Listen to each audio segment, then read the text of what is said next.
அஸ்ஸலாமு அலைக்கும் வரஹ்மத்துல்லாஹி வபரகாத்துஹு. அல்ஹம்துலில்லாஹி வஹ்தா வஸ்ஸலாத்து வஸ்ஸலாமு அலா மன் லா நபிய்ய பஅதஹு வபஅத்.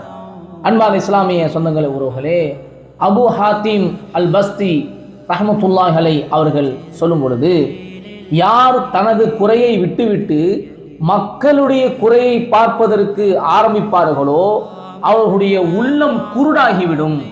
அது மட்டுமல்ல, அவர்களுடைய உடலும் பலவீனமாகிவிடும். அவர் தனது குறையை நீக்குவதை விட்டும் இயலாமலாகி விடுவார். உண்மைதான். நாம் அடுத்தவருடைய குறையை நாம் ஆராய்வு செய்து பார்த்து கொண்டே இருக்கும் பொழுது, நாம் தன்னுடைய குறையை, தன்னிடத்திலே என்ன குறை இருக்கிறதோ அதை அவர் கண்டறிவதற்கு அவருக்கு ஒரு வாய்ப்பே கிடைக்காது.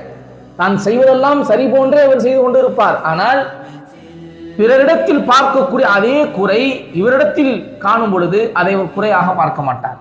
மக்களை குறை காணுவதே இவருடைய வேலையாக இருக்கும். அல்லாஹ் பாதுகாக்க வேண்டும், அல்லாஹ் பாதுகாக்க வேண்டும். இதனுடைய விளைவு என்ன? அவருடைய உள்ளம் குருடாகிவிடும். அவருடைய உள்ளம் குருடாகிவிடும். தான் செய்யக்கூடிய குறையை அது குறை என்றவர் கண்டறிய முடியாது.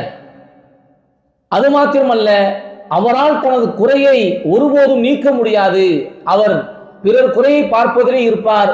அவர் இப்படி செய்கிறார், அவர் இப்படி செய்கிறார், இதை அவர் சரி செய்யணும் என்று சொல்வாரே தவிர, தன்னிடத்தில் ஏற்படக்கூடிய குறையை அவர் சரி செய்வதற்கான வாய்ப்பை இழந்து விடுவார். அதில் அவர் கவனம் செலுத்த மாட்டார். இது மிகப்பெரிய ஒரு நஷ்டம் என்பதை நாம் விளங்கிக் கொள்ள வேண்டும். ஆக அன்பான இஸ்லாமிய சொந்தங்களின் உறவுகளே, முதலில் நம்மிடத்தில் ஏதாவது குறை இருக்கிறதா என்று நாம் சுய பரிசோதனை செய்வோம். அதை நாம் சரி செய்வதற்கு நாம் பார்ப்போம்.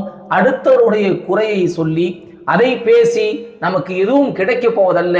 அதனால் ஒரு பலனும் அல்ல, நமக்கு பாதிப்புத்தான் ஏற்படுவதே தவிர எந்த விதத்திலும் நமக்கு நலன் ஏற்பட போவதல்ல.